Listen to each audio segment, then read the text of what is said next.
오늘 하나님의 말씀은 사도행전 15장 22절에서 35절까지 말씀입니다.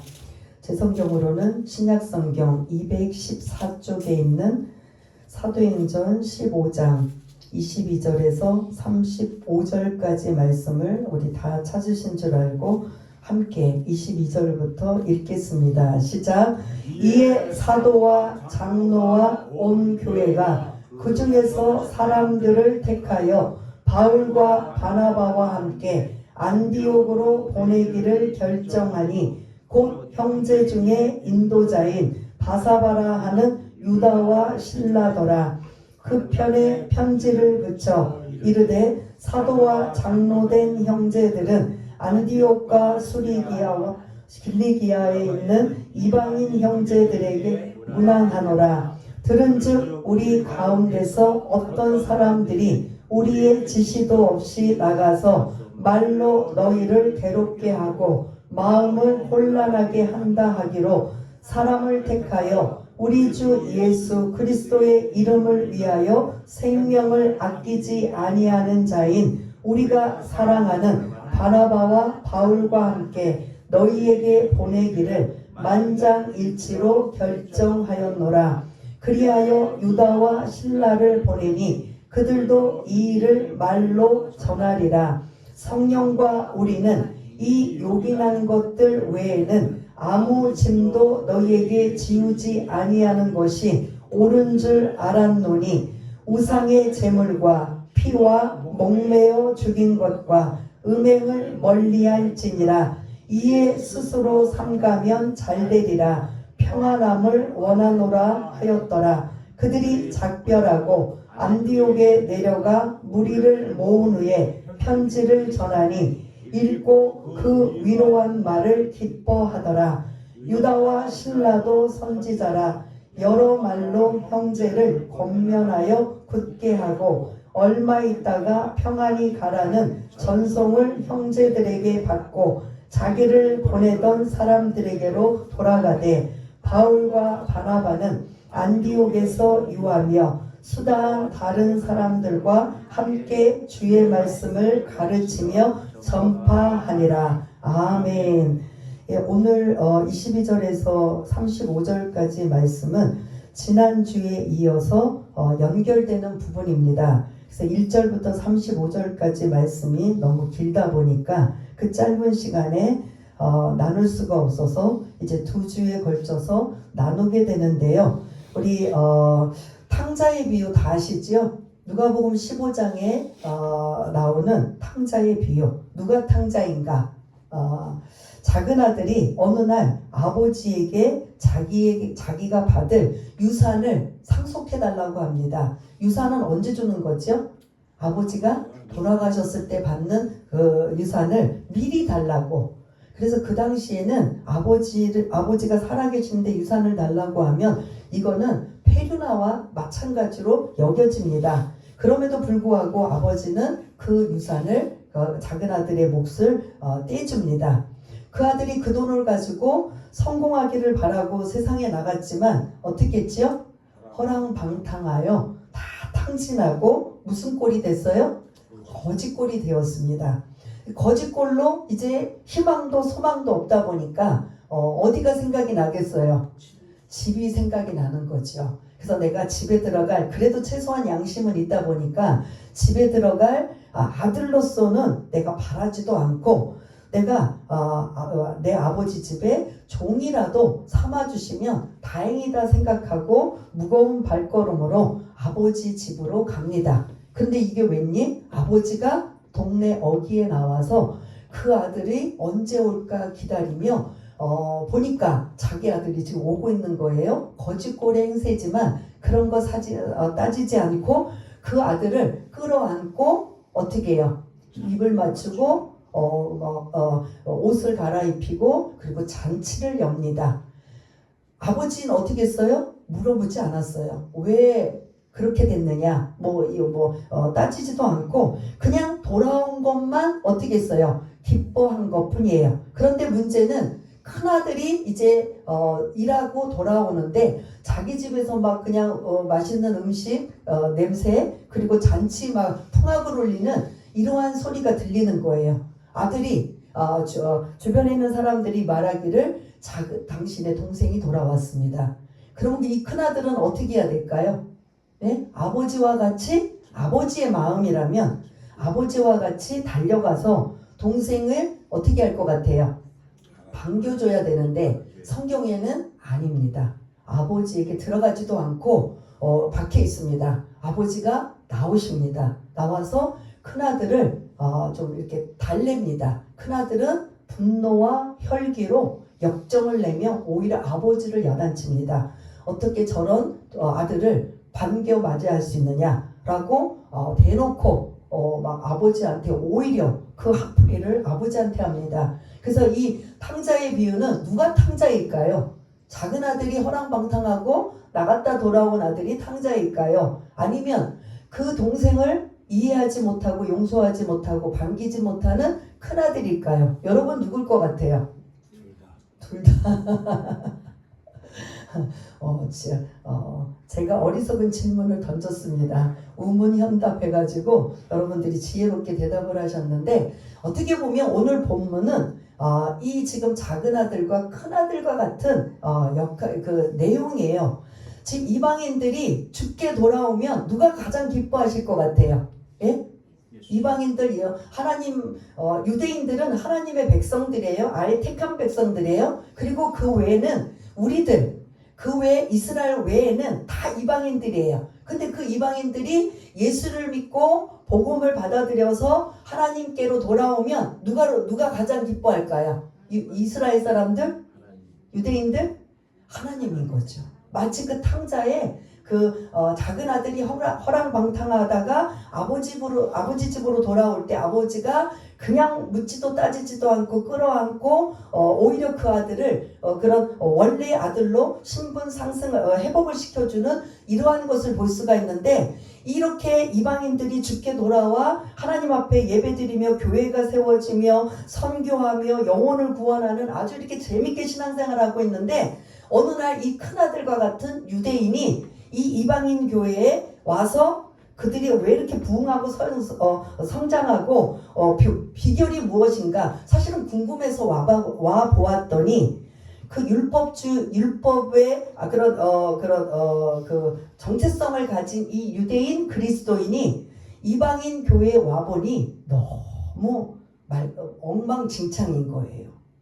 한마디로 그 교회 안에는 뭘로 하나만 모였느냐면 예수 믿고 구원받은 요거 하나로만 뭉쳐있지 거기서 막 그냥 자기 마음대로 신앙생활 하는 거예요. 그러다 보니까 이 율법의 정체성을 가지고 있는 이 유대인 그리스도인이 예루살렘에서 한번 파견 와본 거예요. 혼자서. 누가 뭐 이렇게 정식으로 공식으로 인정받아서 온 게 아니라 구경 삼아 와봤더니 이방인 교회가 엉망진창인 거예요. 그래서 하는 말이 뭐하냐? 이방인 교회에 너희들 구원은 예수 믿고 예수를 믿음으로 구원 말고 할례도 행해야 된다. 할례 뭔지 아시죠? 포경수술 할례를 해야 된다. 그러니까 지금 이방인들은 깜짝 놀라는 거예요. 아니 우리는 예수만 믿으면 하나님의 자녀가 된다고 했는데 거기다가 무슨 할례를 행하라 율법을 행하라 라고 하는데 이게 도대체 어떻게 됩니까? 라고 그 교회 안에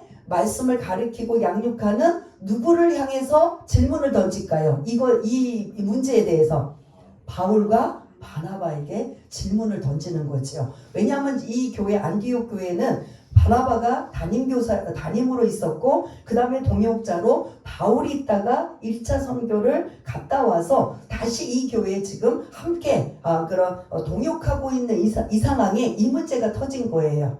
그러니 즉 이 문제를 안디옥 교회에 이방인들을 향해서 뭔가 이제 확실하게 말씀을 주셔야 된다는 거죠. 바울과 바나바는 맞다. 여러분들이 알고 있는 것처럼 구원은 오직 뭐를 통해서?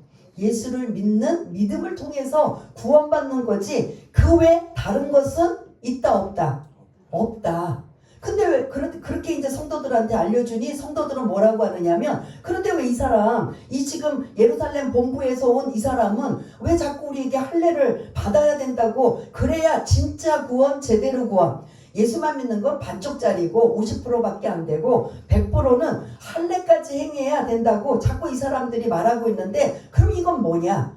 그래서 계속 아니다 기다 라는 이 문제를 가지고 우리가 지난주에 나누었던 것, 그래서 결국은 어디로 가느냐?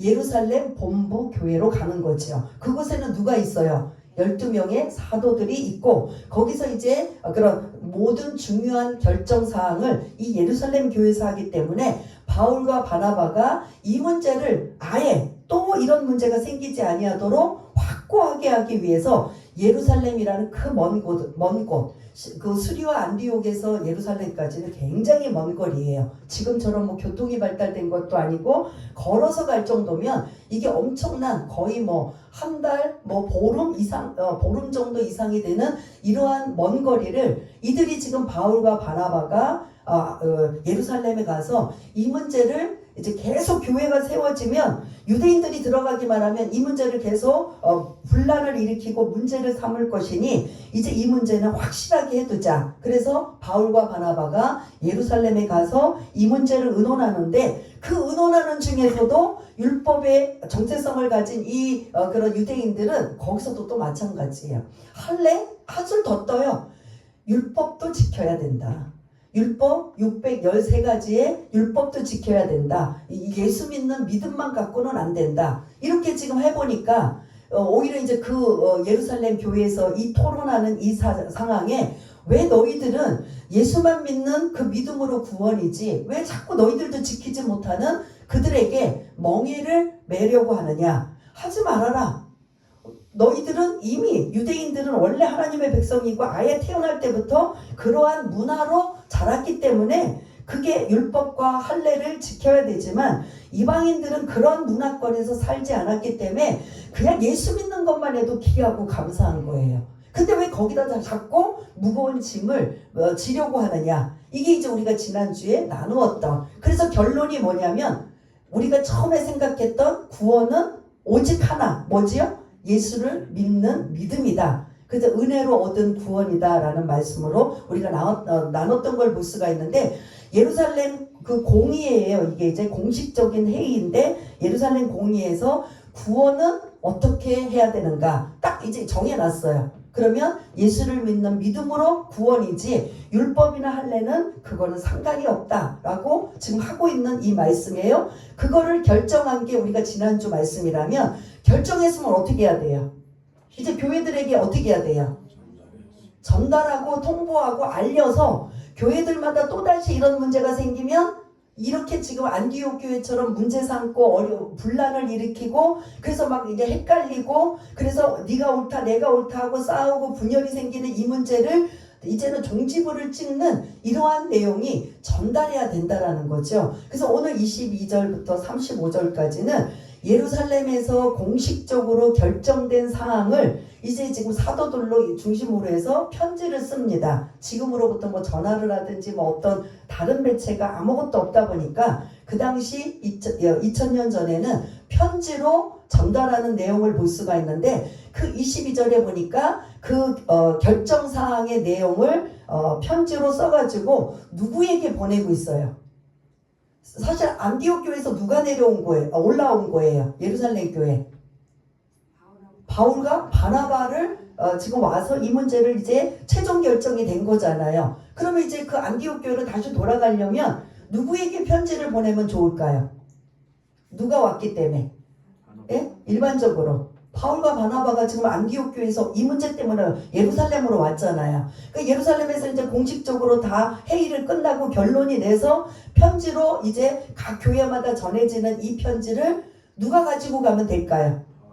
바울과 바나바가 가지고 가면 될 터인데, 22절에 보니까 누가 가지고 가요? 22절 마지막에 보면은 왜요? 바울과 바나바를 신임을 못해서요? 왜요?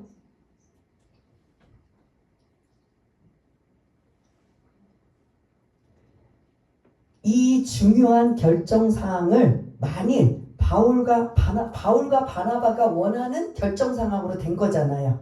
지금 안디옥 교회에서 막 다툼이 일어날 때 바울과 바나바가 이 사람 유대인의 말 신경 쓰지 말아라. 오직 구원은 예수를 믿는 믿음이다. 그거 가지고 바울과 바나바가 계속 했는데 이게 시끄러워지니까 그러면 내가 예루살렘에 가서 확실하게 이 문제를 매듭짓고 오마 해서 그 결론이 난 거를 이제 편지를 갖고 가는데 바울과 바나바가 갖고 가면 뭔가 원래 뭐 신뢰는 하겠지만 혹시 자기네들이 원하는 대로 됐네? 라고 할 수도 있으니까 혹시 이것을 결론 난 이 말씀에 대해서 확실히 신뢰하고 이런 공식적인 인증을 받기 위해서 예루살렘에서 직접 사람이 와가지고 안디옥 교회로 가는 이러한 모습이 지금 유다와 실라를 보내고 있다라는 겁니다. 그래서 바울과 바나바가 가는 길에 가지고 가도 될 터인데 유다와 실라를 이렇게 더 확고하게 하기 위해서 유다와 실라에게 이 편지를 보내고 있는 이러한 것을 볼 수가 있습니다. 23절부터 29절까지는 그 편지 내용이에요. 편지 내용 우리 머릿속에 이미 이제 여러분들이 기억을 하실 거예요. 그냥 한마디로 뭘 것 같아요. 이미 결정이 났잖아요. 근데 그걸 이제 편지로 써서 가지고 가서 이방인 교회들마다 너희들 혹시 이런 문제가 다시 생기면 이 문제로 흔들리거나 분란을 일으키지 말아라. 반드시 이게 그런 교리적인 문제로 확고하게 한 것이다. 그래서 결론이 뭐예요? 구원은 뭐다? 예수를 믿는 믿음이다. 할례도 아니고 율법 그거 상관없다 하는 이러한 것을 조금 말을 돌려서 지금 23절에는 그 편지 내용의 시작이 문안 인사로 시작하고 24절에 보니까 24절 우리 한번 읽어보겠습니다. 시작. 들은즉 우리 가운데서 어떤 사람들이 우리의 지시도 없이 나가서 말로 너희를 괴롭게 하고 마음을 혼란하게 한다 하기로. 아멘. 지금 이 내용이 뭔지 아시겠죠? 네. 우리가 들어보았더니 우리 중에 어떤 사람들이 우리가 지시한 것도 없고 보낸 적도 없는데 그들이 스스로 가서 이 지금 신앙생활 잘하고 있는 교회에 말로 뭐 하고 있어요?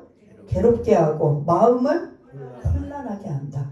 그러니 이방인 교회에 와서 이 유대인들이 율법도 할례도 받아야 된다고 막 말하다 보니까 교회 안에 이쪽으로 쏠리는 사람도 있고 저쪽으로 쏠리는 사람도 있고 아니다 이것만이다 라고 하다가 보니까 서로 다툼이 일어나고 분란이 일어나고 이게 막 마음속이 막 복잡해지는 거예요. 근데 그러한 것을 지금 언급하면서 사실은 이 예루살렘에 있는 그 책임자들이 미안하다. 우리가 보낸 거 아니다. 우리가 지시한 거 아니다. 우리가 이러한 것 시킨 적도 없다. 근데 그들이 자유롭게 그냥 가서 너희들을 혼란하게 만들고 분란을 일으킨 거 이거 우리가 인정한다. 이렇게 지금 24절 시작하고 있는 거예요. 그래서 이게 이제 우리 지금 교회 안에서도 마찬가지입니다.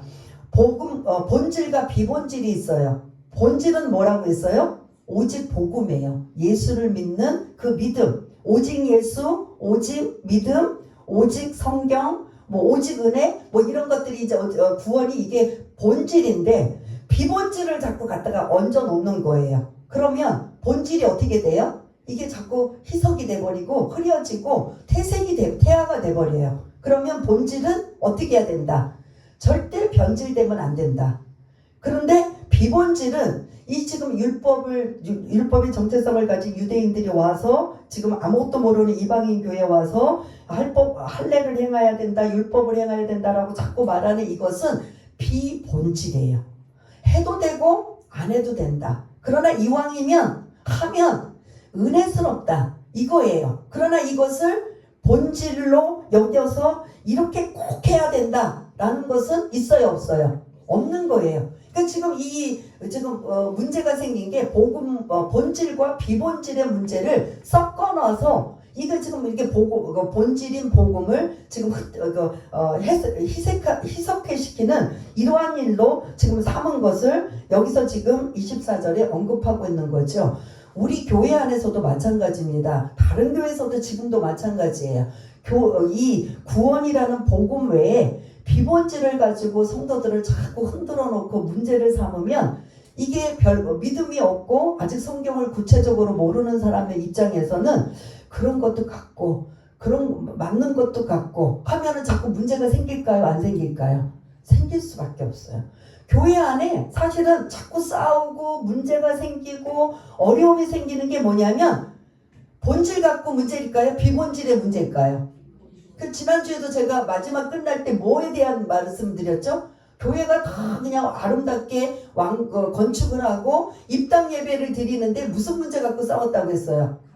카페트, 빨간 카페트를 까냐 파란 카페트를 까느냐, 이게 두 파로 나눠져 갖고 이게 막 서로 양보를 안 하다 보니까 교회가 입당 예배도 드리기 전에 문제가 생겨가지고 이게 완전히 엉망진창이 됐다면 이게 지금 이게 본질이에요? 비본질이에요? 항상 우리는 뭐로 싸운다? 비본질로 싸우고 있다는 거죠. 복음으로는 싸울 수가 없어요. 그리고 싸우면 안 되고.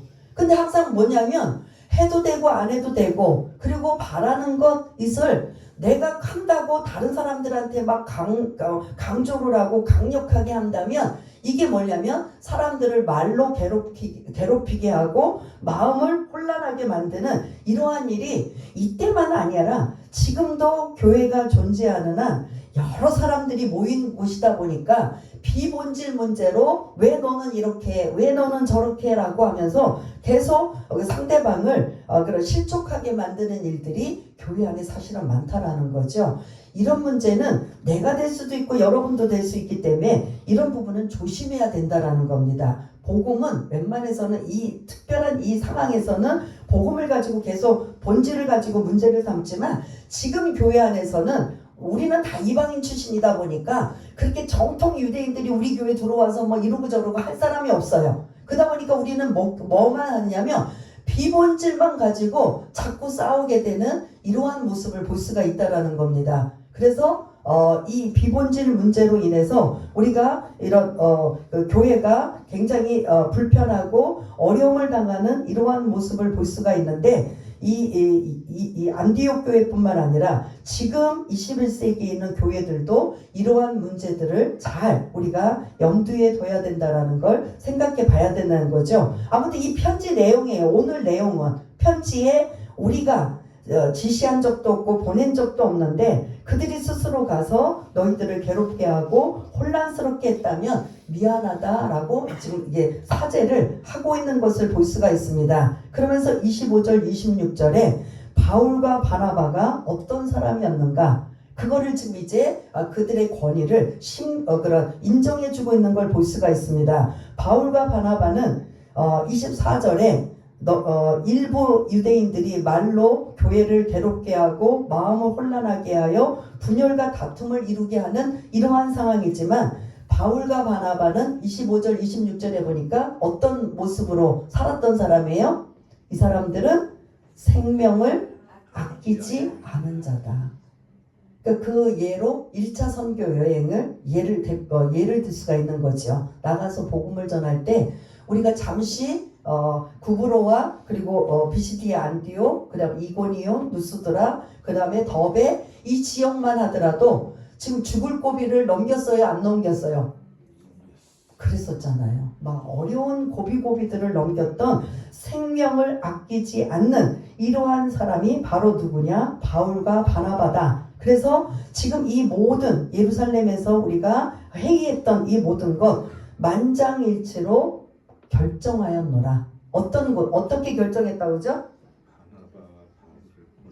그러니까 요 안에 딱 집어서 그건 안 나왔어요. 예수를 믿는 믿음으로 구원. 요걸 딱 집어서 요것만 가지고 지금 만장일치로 결정하였으니 이제는 더 이상 여러분들 불편해하거나 문제 삼지 않아도 됩니다라고 합니다. 근데 문제는 28절이에요. 29절이에요. 29절을 한번 읽어보겠습니다. 29절 시작. 우상의 제물과 피와 목매어 죽인 것과 음행을 멀리할지니라. 이에 스스로 상가면 잘되리라. 평안함을 원하노라 하였더라. 아멘. 그런데 당부하는 게 있어요. 이건 구원하고는 상관이 없는데 이거는 조금 안 했으면 좋겠다라는 배려를 지금 이렇게 좀 아주 조심스럽게 말해요. 뭐지요? 29절에 뭘 하지 말라? 우상제물을 먹지 말라. 그 다음 피와 목매어 죽인 것을 먹지 말라. 그 다음 또 뭐예요? 음행을 멀리하라. 이게 유대인들은 지금 교회 안에서는 지금 이방인들은 이방인들로만 구성이 되어 있지만 결국은 누구랑 같이 연합하냐면 유대인들하고 섞일 수밖에 없어요. 그리고 사도 바울이 1차 전도 여행에서 일부 교회들만 세워졌지만 계속 이방 지역을 갈 때마다 사도 바울은 어디부터 간다고 했어요? 회당에 가면은 누가 주로 대부분 구성원이 누구예요? 유대인이잖아요. 그러니까 이방인 교회든 이방인들은 항상 누구랑 접촉을 하냐면 유대인들과 접촉을 하고 부딪히고 만나고 신앙생활할 수밖에 없어요. 그런데 아주 유대인들은 아주 뼛속 깊이 율법과 할례를 지키는 자들이다 보니까 그 중에서 거른 이 세 가지만 꼭 당부를 하는 거예요. 왜냐? 유대인들은 어렸을 때부터 모세오경, 그게 이제 여러분 성경을 지금 펴놓고 계시죠? 21절 한번 보시겠어요? 이는 하고 왜냐하면이라는 이유가 나와요. 21절 찾으셨으면 한번 읽어보겠습니다. 시작. 이는 예로부터 각 성에서 모세를 전하는 자가 있어 안식일마다 회당에서 그 글을 읽음이라 하더라. 아멘. 회당에서는 반드시 매 주마다 빠뜨리지 않는 게 모세오경이에요. 이게 모세를 전하는 자라고 해서 모세오경인데 모세오경 안에는 거의 정결법이에요. 그러면 이 세 가지를 당부하는 거는 어디에 해당이 된다? 정결법에 유대인들이 아주 그런 예민할 정도로 이런 것에 그런 반대하는 가까이 하지 않는 이러한 것들을 유대인들은 이거를 지키고 있으니 이방인 여러분들이요 꼭 제가 복음 본질은 아니지만 여러분들이 앞으로 유대인들과 어울려서 함께 신앙생활하고 또 유대인들과 이렇게 저렇게 만남도 있을 터인데 여러분들 이 부분은 조금 배려를 좀 해주시면 어떻겠습니까? 그래서 우상의 제물을 먹지 않고 그 다음에 목매어 죽은 것 피는 먹지 않고 그 다음에 음행은 하지 않는 게 여러분들 좀 요거는 참고해 주셨으면 좋겠습니다. 참고예요. 꼭 하지만 했으면 좋겠는데 여러분들이 뭐 한 번에 바뀌어지진 않지만 여러분들 만약에 우리식으로도 말한다면 지금은 이제 많이 바뀌었어요. 특히 남자들 좋아하는 옛날에 좋아하는 고기 뭐였죠?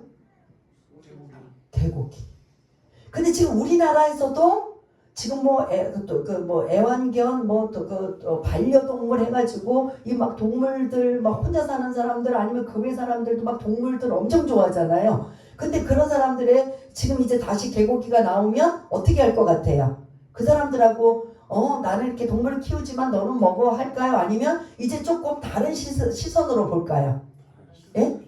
그렇죠. 근데 우리가 이게 언제 바뀌었느냐면 88 올림픽 때 바뀐 거예요. 이제 외국에서 손님들 오고 선수들 오고 관광객들이 오는데 여러분들 그들을 위해서 그들은 혐오하는 혐오식품인 뭐를 좀 절제해달라? 개고기를 절제해달라. 왜냐하면 지금 유럽 쪽에서는 거의 외환견으로 개를 키우잖아요. 근데 이 한국은 무지해서 개고기를 먹는다라고 하면 그들의 시선은 좋게 볼까요? 안 볼까요? 안 보는 거죠. 근데 지금 여러분들 먹을 게 많은데 일부러 막 개고기 먹으러 다니는 분 계세요? 옛날에는 사실은 먹을 게 없어서 집에서 그냥 키우고 기르던 그걸로 영양 보충하고 단백질 보충하기 위해서 솔직히 먹었던 거 아니에요? 그런데 지금은 이제는 그렇게 즐겨하던 사람도 뭐 가끔씩 또 생각나서 가는 사람도 있지만 대부분은 요즘 안 먹잖아요. 왜냐? 먹을 게 많잖아요. 단백질 섭취할 게 많잖아요. 그러다 보니까 지금 우리나라도 서서히 옛날에는 그게 꼭 먹어야 되는 상황이었지만 어느 순간 지금 누가 막 그냥 개고기 먹는다 그러면 사실 조심스러워요? 안 조심스러워요? 조심스러운 거죠. 그래도 누가 막 손가락질하고 뭘 할 사람은 없지만 예를 들어서 외국에 있는 사람들이 우리 교회에 와서 그런 것을 아주 그냥 예민하게 반응한 사람들이 개고기를 우리가 먹는다고 아주 자연스럽게 막 하는 거에 대해서 그 사람들은 어떻게 생각할까요? 반감을 가질 수 있으니 혹시 그런 것이 있다면 조금 그들을 위해서라도 배려해주고 절제하는 게 어떻겠느냐. 이해가 되시나요? 그러면 지금 이스라엘 사람이 혹시 우리 교회에 이제 등록을 해서 몇 사람이 있다고 쳐요. 근데 그들이 가장 하면 안 되는 피해 가는 걸 우리는 가서 해장국 뭐 먹고 와요? 그거 뭐예요? 선지국이. 이스라엘 사람들이 만약에 알면 어떻게 할까요? 자지러지는 거죠. 그들은 성경에서 어렸을 때부터 피는 가까이 하지 말고 피에 대한 건 뭐 접촉하지도 말고 먹지도 말고. 근데 우리는 뭐 먹고 있어요? 선지국 먹잖아요. 피 덩어리 먹잖아요. 그러면 이거는 본질하고는 상관없어요. 뭐 비본질이지만 혹시 그런 사람들이 경계를 하고 문제를 삼고 한다면, 은혜가 안 된다면 나는 그 선지국을 어떻게 해야 될까요?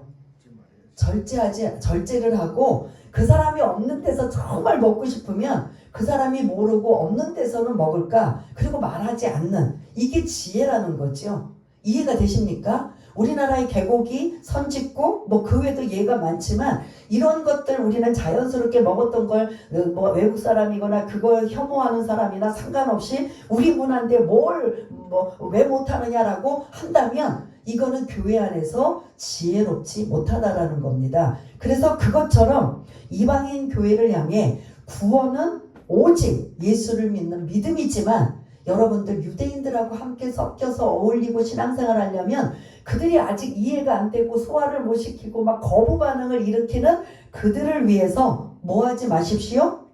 우상의 재물을 먹지 마십시오. 그 다음에 목매어 죽은 것과 피를 먹지 마십시오. 그 다음 음행을 멀리 하십시오. 이거는 본질이에요? 비본질이에요? 비본질이지만 이거에 대해서 막 그냥 반감을 일으키는 사람들을 위해서는 어떻게 해야 된다? 배려해주고 절제했으면 좋겠습니다. 우리도 교회 안에서 마찬가지예요. 막 그냥 그런 거에 대해서 싫어하는 사람이 있는데 뭐 어때? 뭐 우리가 뭐 언제는 안 먹었어? 라고 만약 이렇게 한다면 그 사람은 고집인 거지 지혜롭지 못한 거예요. 그 사람한테는 알았어 하고 자기가 정 먹고 싶으면 그 사람이 안 보이고 못 보는 상황에 먹을 수는 있지만 굳이 그걸 먹은 걸 가지고 나 먹었다 자랑하고 그 사람 그냥 힘들어하는 걸 막 굳이 불편하게 만들 일이 있어요, 없어요? 없다라는 겁니다. 근데 오늘 이 29절이 그 문제예요. 구원에 관한 부분은 확실하지만 요 세 가지는 여러분들이 비본질이지만 유대인들이 굉장히 거부하고 굉장히 불편해하는 것이기 때문에 이것은 여러분들 기억하시고 좀 삼가해 줬으면 좋겠습니다 하는 당부의 말씀이 어디에 지금 기록이 되어 있어요? 아니까 지금 뭘로 지금 보내고 있어요? 편지의 내용에 지금 담고 있는 걸 볼 수가 있습니다. 그러면서 그 29절에 보면 이에 스스로 삼가면 잘되리라 좋으리라 평안함을 원하노라. 오늘 제목을 평안함을 원하노라. 교회가 평안하기 위해서는 내가 조금 하고 싶어도 뭐 해야 된다? 절제해야 된다. 상대방을 배려해 줘야 된다. 이게 문제가 없는 거예요. 그런데 그래도 어쩌라고? 이게 뭐 본질하고 무슨 상관이 있어? 근데 내가 이걸 좋아하는데 뭘 어쩌라고 한다면 결국은 교회 안에 뭐가 이루는 것이 문제가 될까요? 평안해지는 게 문제가 되는 거죠. 저 사람하고는 말하면 안 돼. 저 사람하고는 상대하면 안 돼. 저런 완고하고 고집쟁이하고 말해봤자 시끄럽고 문제 삼고 어려움이 생길 거면 차라리 안 해. 라고 한다면 교회는 자꾸 그 사람들과 등지게 되고 대화가 안 되게 되고 자꾸 자연스럽게 교회 안에 평안이 이루어질까요? 안 이루어질까요? 안 이루어지는 거죠. 뭐로? 비본질에 관한 문제 때문에 자꾸 그런 파생이 되면 결국 교회 안에는 너, 나 따로 그리고 우리 또 다른 사람 따로 뭐 이렇게 구별하고 그리고 뭔가 차단하고 벽을 만들어 놓으면 이거는 하나님이 원하신다 원하시지 않는다 원하시지 않는다라는 거죠. 그래서 여러분들이 들으실 때 속으로 나는 이거 좋아하는 건데 저 사람 때문에 내가 조심해야 되겠구나. 이렇게 해야 될까요? 안 해야 될까요? 해야 된다라는 거죠. 그게 뭐가 어때서? 라고 하면서 드러내고 까발리고 그 사람 뭐 아무 신경도 안 쓰고 한다면 그거는 그 사람을 실족하게 만드는 일이기 때문에 우리가 조심합시다. 왜 이렇게 제가 이 침을 튀기면서 이 말을 할까? 교회 안에서 충분히 이런 일이 일어날 수 있다 없다? 있다라는 거예요. 그 제가 예를 들어서 뭐 선짓고 개고기만 이렇게 얘기를 했지만 뭐 이 성격이나 여러 가지에서 굳이 싫다는 거를 굳이 그 싫은 것을 하는 사람의 입장이라면 이거는 그 사람하고 싸우겠다는 거 아니면 차단하겠다라는 말이기 때문에 하나님은 그걸 기뻐하지 않는다라는 거죠. 저 사람이 싫으면, 저 사람이 원하지 않으면, 저렇다면 내가 가급적이면 조심하고, 그리고 그 사람이 그런 믿음의 그릇이 크기가 되면 그때서 언제 또 다시 한번 이러한 것들 그런 이야기를 해야 되겠다라고 하면서 한번 접고 들어가는 게 어떻게 보면 하나님이 우리에게 바라시는 이러한 것. 그래서 교회는 뭐해져야 된다라는 거죠? 평안해져야 된다라는 겁니다. 그래서 이게 오늘 이제 정리를 하자면 지난주 1절부터 21절까지는 그 구원에 관한 복음의 본질을 더 덧붙여야 되느냐 말아야 되느냐 그런 문제의 최종 결정이 났던 걸 오늘 이제 그 결정 상황을 편지로 써서 각 교회들마다 이런 문제가 생길 경우에는 이 본질인 복음에 대한 것 흔들리지 마시길 바라겠습니다. 그러나 다만 뭐는 좀 여러분들이 좀 유대인들을 뭐 해주시기 바랍니다. 율법과 할례를 이제 지금 다 배제했으니 이 세 가지만 좀 여러분들 이방인들이요 배려 좀 해주세요. 이 유대인들이 이걸 견디지 못합니다. 왜냐하면 조상 때부터 부모님 때로부터 태어나서 어렸을 때부터 그리고 현재부터 이러한 이 세 가지 29절에 등장하는 이 세 가지는 이들이 정말 가까이 하면 안 되는 걸로 아주 그냥 경기를 일으킬 정도니 이방인 여러분들도 이 부분에 대해서는 좀 참고해 주시기를 바라겠습니다. 하는 내용이 이런 내용. 그래서 여러분들이 이런 것들을 배려해 주고 절제해 주고 이런 것들을 참고한다면 교회는 어떻게 진다고요? 평안해질 것입니다. 그래서 교회가 매일 시끄럽고 다투고 분열나고 하는 건 결국 누가 좋아하는 일들이에요?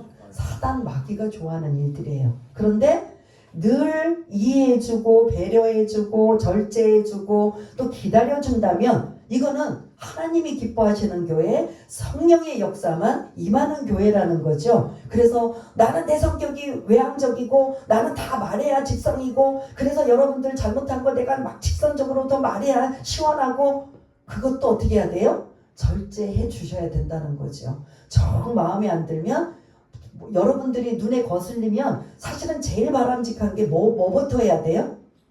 기도부터 하는 거죠. 하나님, 제가 자꾸 이 부분에 걸려요. 어떤 누가 A가 자꾸 말하는 것도 그렇고 자꾸 다른 사람한테 상처를 주는 것도 그렇고 자꾸 저렇게 하는 것도 제가 마음에 안 들고 저도 지금 시험 들게 생겼고 하나님 뭐 이거 어떻게 해야 될까요? 대놓고 한번 붙을까요? 아니면 뭐 어떻게 할까요? 이럴 수도 있는데 그거 가지고 진짜 믿음의 사람이라면 기도하는 거죠. 하나님 그분이 바뀔 수 없는 성격이고 상황인데 하나님 그래도 그분의 입에 파수꾼을 좀 세워주시고 이왕이면 다른 사람들에게 상처를 주는 게 아니라 은혜를 끼치는 덕을 끼치는 사람이 되게 해달라고 하면서 이렇게 저렇게 그분을 위해서 진심을 가지고 기도하면 왜냐? 교회 유익을 위해서 그러면 성령께서 분명히 지혜를 주실 것입니다. 그래서 그 지혜로 나가야지 막 하고 싶다고 막 다 쏟아버리고 해대버리면 결국은 상대방은 상처를 입고 결국은 실족하게 되는 이러한 모습이 교회 안에 이게 별거 아닌 것 같지만 굉장히 이게 조심스러운 것이라는 거죠. 그래서 29절까지 편지의 내용을 가지고 이제 전했더니 30절부터 35절까지는 그 편지를 받은 안디옥 교회의 반응이 등장합니다. 이제 이것만 읽고 마칠게요. 31절, 32절 한번 읽어보겠습니다. 시작. 읽고 그 위로한 말을 기뻐하더라. 유다와 실라도 선지자라. 여러 말로 형제를 권면하여 굳게 하고. 아멘. 지금 안디옥 교회가 이 편지를 읽고 뭐 하였더라? 앞에 뭐예요? 그러면 지금 안디옥 교회가 지금 쑥대밭이 됐다는 거예요. 그러니까 그냥 우리는 뭐 그 정도까지 그렇게까지 이게 아니에요. 이게 막 다툼, 분란, 분쟁, 뭐 교회 나와 안 나와, 뭐 너 이거 해야 돼 말아야 돼 하고 이게 지금 굉장히 큰 사건이었단 말이에요. 그러니 앞에 단어가 뭐냐면 위로를 받았다라는 거죠. 바울과 바나바 이들이 지도자들이 말했던 게 맞구나. 이게 괜히 누가 그냥 유대인이 와가지고 우리 교회를 분란하게 만들고 불편하게 만들어가지고 서로 싸우게 만들고 격동하게 만들고 문제 삼게 만든 이 일이 사실은 결국은 이 안디옥 교회는 분란이 일어난 거예요. 혼란이 일어난 거예요. 그런데 이 편지를 읽고 그들이 위로하면서 다시 원래의 상태로 기뻐하였더라. 이게 다시 이전에 원래 평안했던 교회가 누군가를 통해서 분란이 일어나서 평안하지 못하다가 이 편지를 보고 나서 다시 이들은 어떻게 했다? 평안해졌다라는 이 말씀이 오늘 이제 마지막 이 말씀인 걸 볼 수가 있습니다. 그래서 오늘 여러분들한테 꼭 드리고 싶은 말씀, 우리 교회 안에서 혹시 비본질적인 문제로 자꾸 사람들을 그런 힘들게 하거나 그런 실족하게 만든다면 그게 다른 사람이 아니라 누구를 떠오르는 게 아니라 그게 내가 될 수가 있다라는 걸 여러분들 염두에 두시면서 저 사람이 싫어하는 일이면 안 하는 게 좋다. 그리고 또 꼭 해야 된다면 기도하면서 지혜가 필요하다. 이런 것들이 반드시 우리에게 필요하다라는 겁니다. 옳다하고 무조건 다 했다가는 그게 결국은 문제가 생길 수밖에 없어서 교회는 흔들리고 그리고 분열과 다툼이 생겨서 평안함이 없는 것이라면 하나님이 원하시는 건 교회는 복음을 가지고 복음의 열정을 가지고 복음을 전하는 그 일로 아름답게 하나가 되는 걸 하나님이 원하신다면 이 일에 우리가 집중할 수 있고 이 일에 우리가 전무해야 되는데 비본질적인 문제로 자꾸 찌그락찌그락하고 싸우고 다투고 분열이고 그런 언쟁만 높아진다면 이것은 분명히 잘못되는 일이기 때문에 배려해주고 절제할 이런 일이 필요하다라는 것들. 그래서 우리 교회 아직 그런 일은 없겠지만 그런 일이 혹시 온다 할지라도 하나님 이렇게 배려해주고 절제할 수 있는, 기다려줄 수 있는, 그리고 또 기회가 돼서 알려줄 수 있는, 그래서 교회는 늘 평안이 임하는 교회가 되게 해달라고 여러분들 한번 우리 잠시 우리 교회를 위해서 한번 기도하는 시간을 갖겠습니다.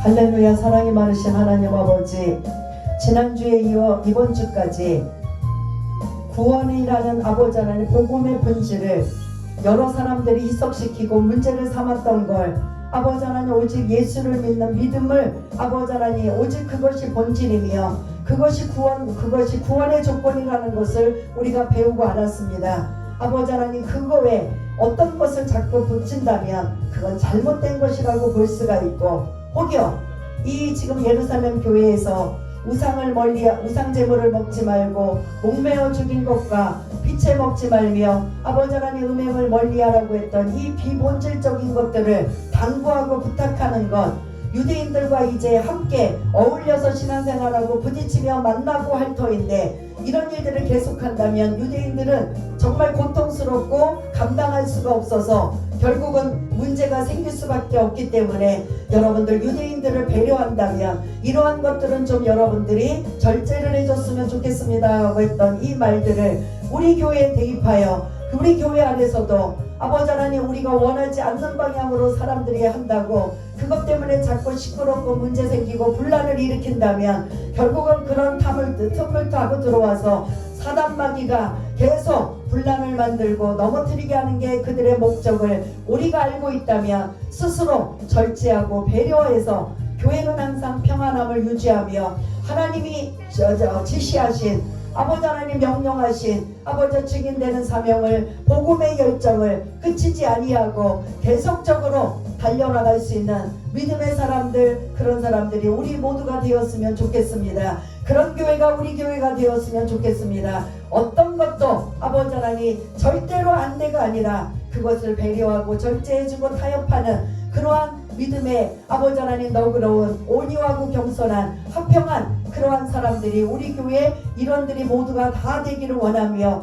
그렇게 평안한 가운데 하나님의 일들을 넉넉히 감당할 수 있도록 주님 도와주시옵소서. 하나님 아버지 감사합니다.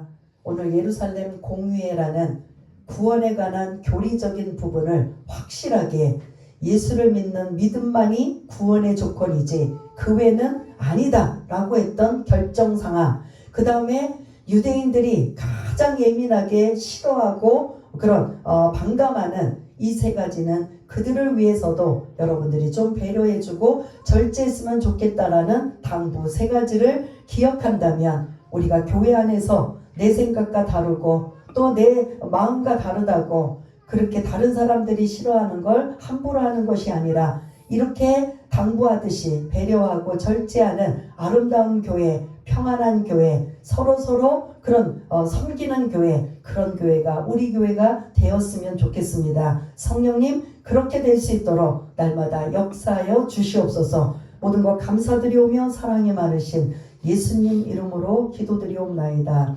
아멘.